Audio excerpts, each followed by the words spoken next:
Alrighty, Battle City action, and this one looks good on paper. Mai and Odion, they did have a match in the pre-season tournament, and it was a very good match as well.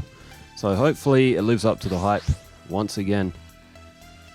Alright, rock, paper, scissors, shoot, and Odion wins with scissors and elects to go first.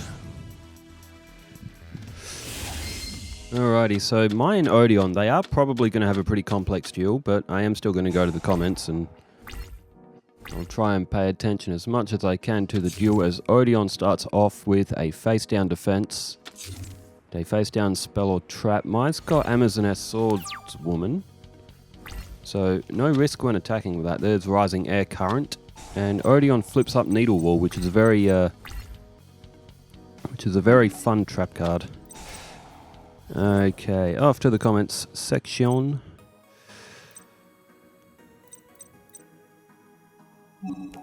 And I believe that's where it starts at. Yep. Alright, so Mai goes in for the attack, and it is Poison Mummy. So 300 comes off Odion due to the effect of Amazoness Swordswoman. All battle damage goes to the opponent. Amazoness Swordswoman is actually a really good card. There's, with the Amazoness Archetype deck as well, there's a magic card called Amazoness Heirloom, which stops Amazoness Swordswoman from being destroyed by battle. So you can just keep attacking your enemy's monsters, and you don't even have to worry about destroying Amazoness Swordswoman. And of course, if you get Amazoness Queen or even Amazoness Empress to the field as well, that will also protect all Amazoness monsters from being destroyed by battle. The Amazoness deck is actually extremely broken. Alright, let's start with RJ Hardstye 334. This is from the Weevil and Seeker match. Bro, I played endless hours of Battle City on Game Boy. The memories are so awesome. Thank you for the content. I appreciate you, RJ Hardstye? Yeah, Hardstye 334. Battle City on Game Boy. What? I remember, no, I think the one I played was on Game Boy Advanced. I did play one for a little bit on Game Boy Advance, but it was based around Yu-Gi-Oh! GX, because the starter decks were actually based on the real-world structure decks, like Dragon's Roar, Zombie Madness, the Warrior's Triumph, I think was the other one, Rage of the Deep, or Legacy of the Deep or something. There was an Ocean one as well. As for the Game Boy one, I'm not sure what Battle City game that was. Samwise 495. It's a good thing Pegasus never called him Dukey Boy in the anime. I think he called him Devlin Boy at one stage. That's for the Duke Devlin and Mokuba match. And SCH292 says, not bad. I hope you put in some dark monsters to help support Strike Ninja. Monsters like Witch, Sangan also. There are a few dark monsters in his deck, Dark Assailant and the 13th Grave. There's 3 Strike Ninjas, and there's a few other dark monsters. Dark Bat is one of them. There's plenty of options for Strike Ninja to be able to utilize his ability, but his ability, it's kind of obsolete for Duelist Kingdom, if that makes sense. It's a good ability and all, but it's like actually getting the use out of it is difficult that early in the game. As Odion is starting to get attacked here, he hasn't played a monster for a while, whether he hasn't got anything to play or whether he's just got the wrong combination of cards. He's got 6 in hand.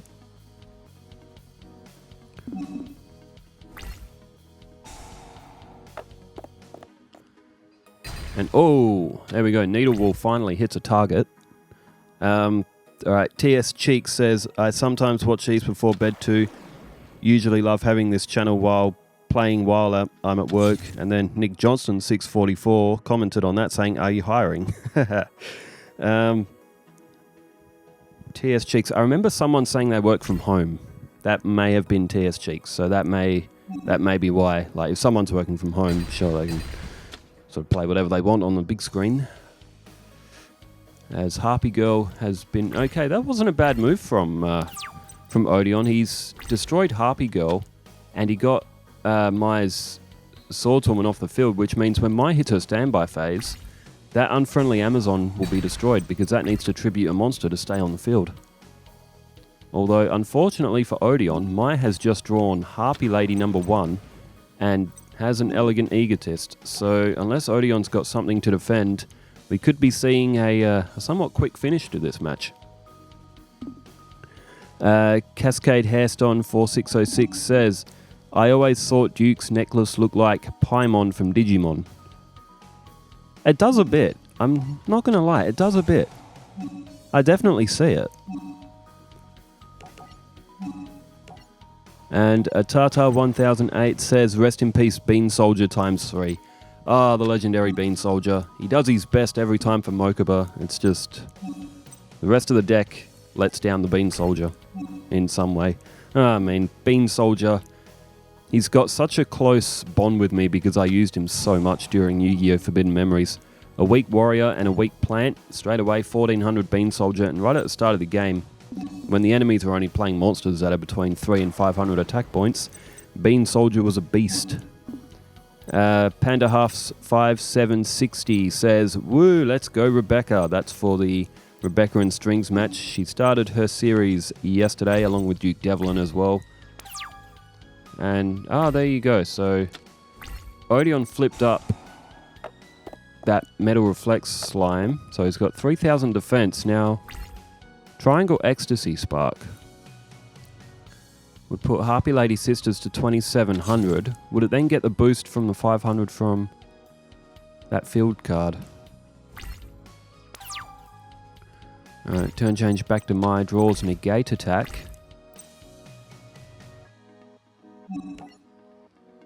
Our player has the same thought process I do. That puts it to 2700. Does it get another boost with the 500?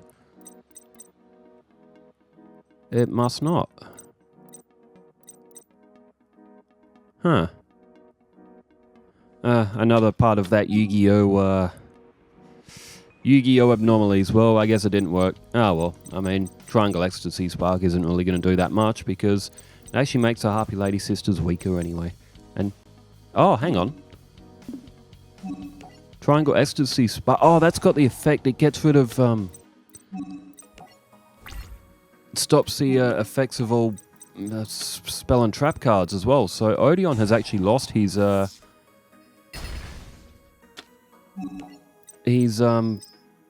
what's it called? Metal Reflect Slime. You can see the that rotating wheel going up above my forehead. Oh, that must be why the player activated it. I didn't actually think of that myself.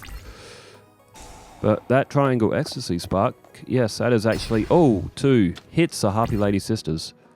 That actually got Odion's Metal Reflect Slime off the field. Odion and my matches are so difficult to follow. Dark Hole. Okay, Odion somehow has stayed in this match. And Mai has nothing left in her hand to play. Odion might actually be in for a comeback here. There's Temple of the Kings. Emperor Pikachu 2013 says, let's go, got mentioned in the video, definitely love your content. This was an epic match, this was for the Strings and Becca match as well. Appreciate you, Emperor Pikachu, as well. Another long-time commenter as well. Samwise 495, I still call it Marie the Fallen One, and I still call it Harpy's brother. I don't care what Konami says. I still call it Harpy's brother as well. It came in the original, I think it was Joey's starter deck, Harpy's brother. It wasn't called Sky Scout back then either. And same with Marie the Fallen One. It's just how we remember it as kids. It was our first introduction to those cards. And, you know, first impressions last. So, Odion's flipped. He's played Swords of Concealing Light. There's Sky Scout. Speak of the devil of Harpy's brother. And SCH292 replied on that saying, I know, right? Anyway, I'm going to play the Hindsight card. I felt that OP should be added Foolish Burial into Rebecca's deck. Use Foolish to search and toss Marie into the graveyard. Slowly gain 200 life points per Rebecca's standby phase. That is a good strategy, actually, with Foolish Burial.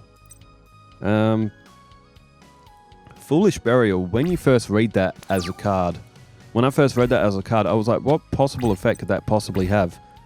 But there's so much you can do with it. When I was a kid, I thought, well, you're throwing monsters to the graveyard. Don't you want them on the field? No, some monsters you want in the graveyard because that's where their power comes from.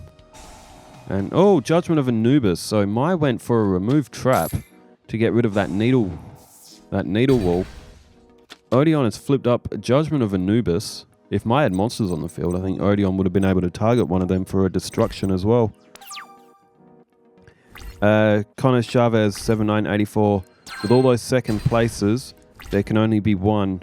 All second places have a duel. Winner gets one more shot to be the best and plays against Mai. Just a thought. That's for the Duelist Kingdom season.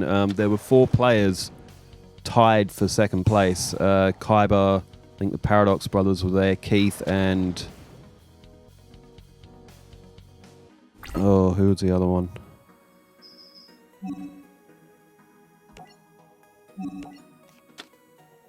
Oh, there was one more. I don't think it was Mako. It wasn't Rex. There was one more who was like tied. Was it? Oh, was it Yugi? No, I don't think it was Yugi. Hell, I don't remember. All I know is that my one, she was like ranked first, top. I'd have to check the. That is a good point though. Maybe we could have a second and third place playoff.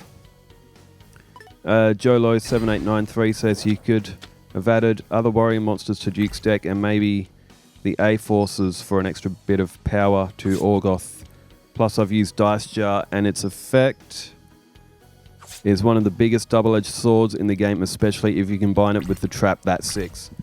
Yeah, that trap that 6 combined with Dice Jar, that like significantly increases the odds for you to change the result to a 6 and do 6,000 points of damage.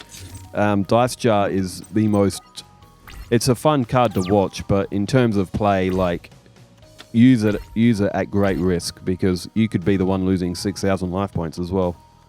But we'll have to make it a rule that whenever Duke gets that card, whenever he draws it, he has to play it.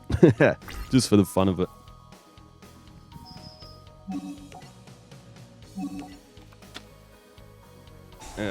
Come on. There we go. Okay.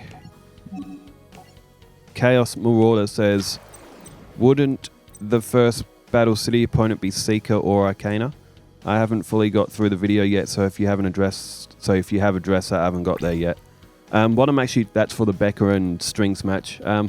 What I'm actually decided to do for Becca and Duke's runs is they're going to go from worst to best. So with the Duelist Kingdom, that season's already finished. So the player that finished on the bottom of that was Mokuba. The one who finished on top was Mai. So Duke will play Mokuba first and go from like 16th place, 15th, 14th, so on until he plays Mai, who finished first. I'm doing the same with Becca. So Strings so far is on the bottom of the table for the Battle City season. So Becca will start with him. Becca will play Loomis and Umbra after Duke plays after this match. There's Loomis and Umbra 15th. 14th, I think that might be Marek.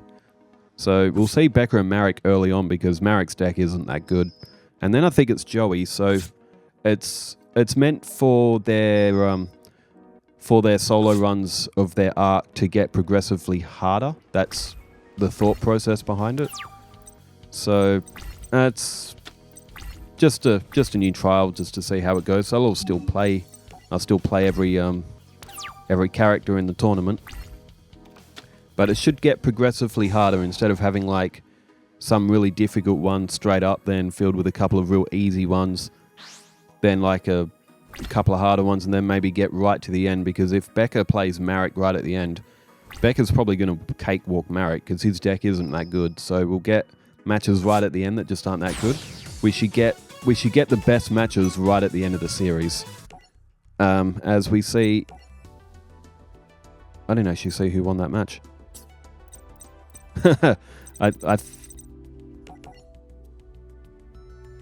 I think it was Mai. I wasn't actually watching. Moonwolfie. This is for the Duke Devlin and Mokuba match. Duke, this should be interesting, even if he will probably only beat the weaker duelist like Mokuba. While it's not entirely related to Duelist Kingdom, I think Duke vs Chaz could be very amusing. Dice deck versus Ojama deck, though I believe the Ojama deck would beat Duke, since Chaz did very well against Duelist Kingdom with only one loss. I am looking forward to Chaz going against Battle City with his non-Ojama deck that he first had. Jaden vs Battle City should also be an adventure. Looking forward to Zane, Alexis, Cyrus, Bastion duels against Duelist Kingdom or Battle City, depending on the character. I think Alexis and Cyrus and Chum-Li, they'd work well against Duelist Kingdom. Bastion and Zane, they probably will be a bit too strong. But with Duelist Kingdom decks, you never know. They're so unpredictable sometimes. But yeah, in due time, 100% we'll definitely get to it. And Rare Hunter Gaming says, finally, I am waiting for this. This is for the Becca and Strings series. And also Rare Hunter Gaming, Round 1 was great. A Kaiba comeback. That was for the Kaiba and Joey match in Battle City. You gotta love Kaiba and Joey. Their rivalry is so legendary. Okay. Odion has started off with Tiki Soul.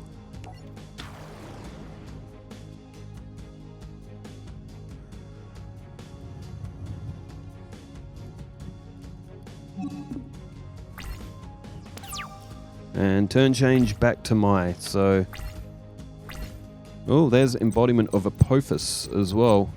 So Odion drawing a lot of trap monsters. This is exactly the Odion deck that we saw in the anime. So he played an Embodiment of Apophis on the first turn as well.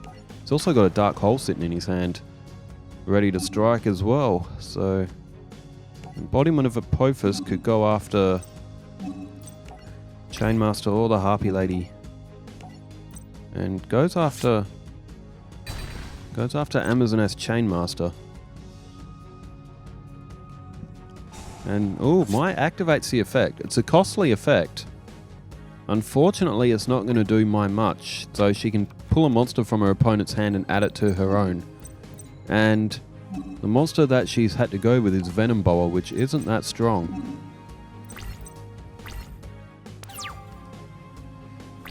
So Odion chose to leave the Harpy Lady on the field. They would have tied and destroyed each other, but it's a bit of a risk from Odion, because if Mai had a... oh, there's Monster Reborn. If Mai had a Harpy Lady Sisters, then... or an Elegant Egotist, then again, Odion does have a Dark Hole, so... and oh, double tribute from Mai. That will only be one thing. That would be the Harpy's Pet Dragon. 2000 attack, and we'll be able to get over Embodiment of Apophis. Unfortunately for Mai. And... oh, Harpy's Pet Dragon went for Tiki Soul. Didn't go for Apophis. Tiki Soul does have an effect, though I forget what it is, but it is quite good. I would have to see the card again to remember exactly what it was. There's Tiki Curse as well. Another trap monster for Odion. This one's 1800 as well. And Odion throws down Dark Hole, so Mai... she's in big strife here. She's just lost her Harpy's Pet Dragon, although Odion is far from defenseless right now. He's got trap monsters, 3 of them available to him, one of them with 3000 defense. There's another Embodiment of Apophis.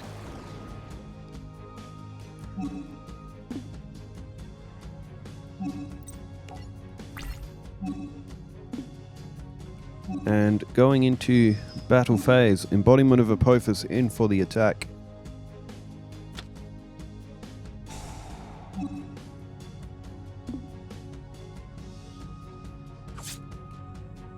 And Mai down to 5,600 points. Oh, Mirror Wall.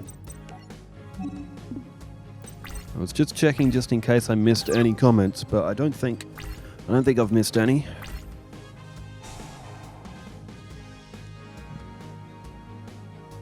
But we are seeing some really good matches, and we are going to see some I think the Rebecca series and the Duke series, they're both going to be very fun. Duke's deck is like, it's so random. So many things could happen with those dice results. And Becca, well, Becca was always a fun character in the anime as well. As Odion has drawn Skull Guardian, he's just laid down Temple of the Kings. And it's just laid down Tiki Curse. Maya only has that Rising Air Current on the field.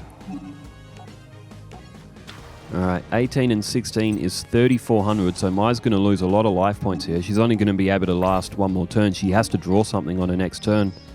Otherwise, Odion's going to pick up a quick win.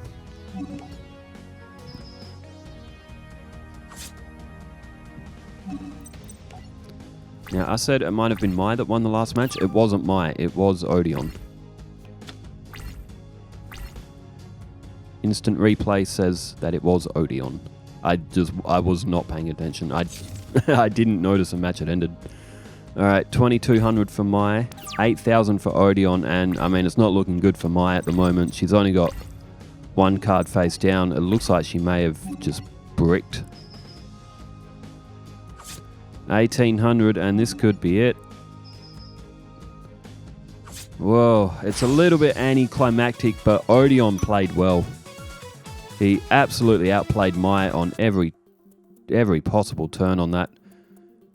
Well, Odion picks up a season point, and let's go over to the brackets and all that and have a look. So we've got Rex Raptor going up against Mako in the next round as well. And with that win, Odion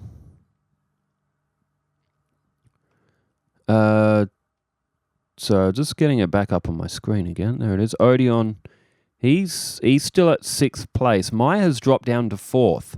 Mai was unbeaten on top, and she has really slipped in the last few rounds. Arcana still on top. So, all right, we're going to go off. We're going to get into Rebecca and Duke Devlin's series. So thanks, everybody, for tuning in, and thanks, everybody, for leaving all the comments as well. Wherever you are in the world, stay safe, take care, farewell.